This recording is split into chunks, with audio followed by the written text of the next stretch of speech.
Welcome back to David's tutorial, and if you want to know how to send voice messages on your Discord, then here's how to do it.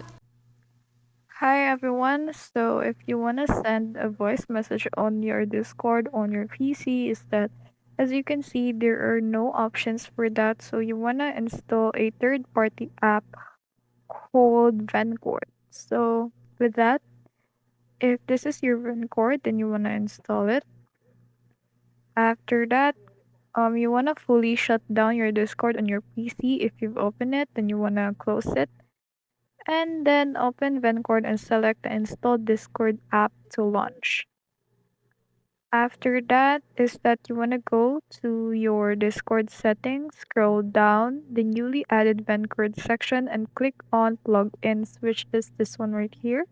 Then search for voice messages to toggle on the correct plugin.